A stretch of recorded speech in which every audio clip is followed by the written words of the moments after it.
Shalom, jumpa lagi dalam program Stikas Profitah. Seminggu sebelum Paskah yang lalu, kita dikejutkan oleh peristiwa bom bunuh diri di Gereja Katedral Makassar. Itu hanya salah satu. Dan hampir setiap tahun peristiwa yang sama terjadi di Indonesia. Dan sudah pasti terjadi korban berjatuhan. Belum lagi kerugian materi yang ditimbulkan. Dan yang juga tidak kalah merugikan adalah terjadinya ketakutan di antara warga. Nah, kita lihat ya bahwa kita sedang bahu-membahu untuk melawan COVID-19 yang penyebarannya begitu cepat dan sulit dikendalikan. Justru di negara yang indah, pluralis, dan damai ini terjadi peristiwa yang menyayat hati kita. Tentu saja sangat kontras bahwa peristiwa itu terjadi bertepatan dengan perayaan Minggu Palma. Perayaan Yesus memasuki kota Yerusalem sebagai Raja Pembawa Damai. Nah, saudara-saudariku yang terkasih, kita tidak mau mengutuki hal itu atau peristiwa-peristiwa serupa yang terjadi di sekitar kita. Sebab itu bukanlah urusan kita. Tetapi kita mau melihat salah satu perintah dalam 10 perintah Allah yang diwariskan dari Perjanjian Lama, yaitu dari 10 hukum Tuhan yang diterima Musa di Gunung Sinai, yang diceritakan dalam kitab Keluaran bab 20 ayat 1-17.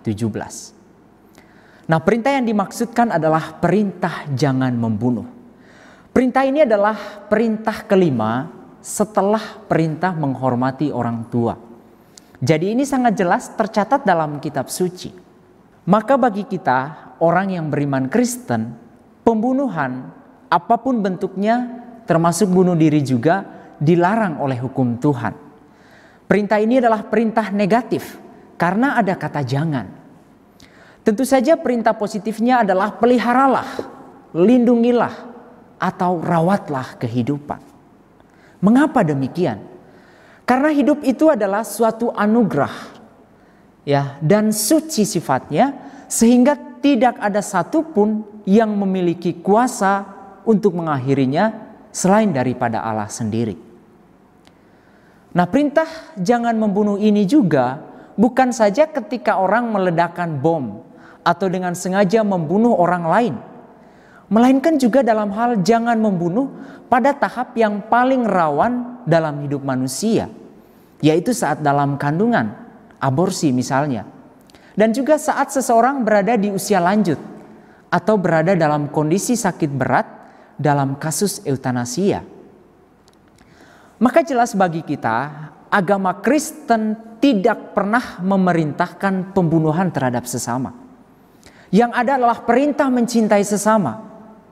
Dan Tuhan yang kita imani justru sebenarnya Tuhan yang dibunuh dan disalibkan.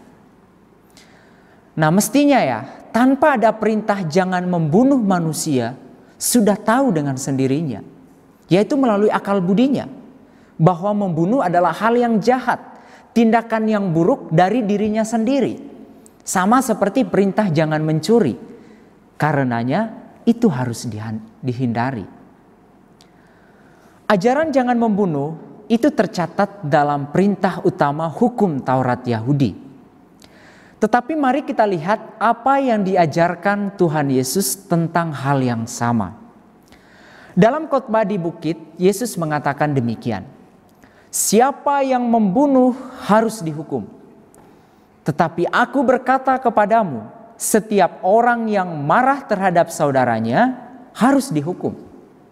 Bandingkan Matius bab 5 ayat 20-21. Yesus dalam hal ini meradikalkan perintah jangan membunuh. Pembunuh itu harus dihukum dan itu benar. Tetapi bagi Yesus bukan hanya pembunuh yang dihukum, tetapi juga orang yang marah terhadap saudaranya. Kemarahan itu juga suatu bentuk pembunuhan. Karena itu harus dihukum sama seperti juga seorang pembunuh harus dihukum.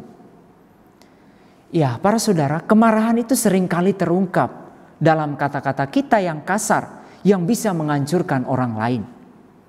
Inilah yang disebut dengan dosa karena lidah.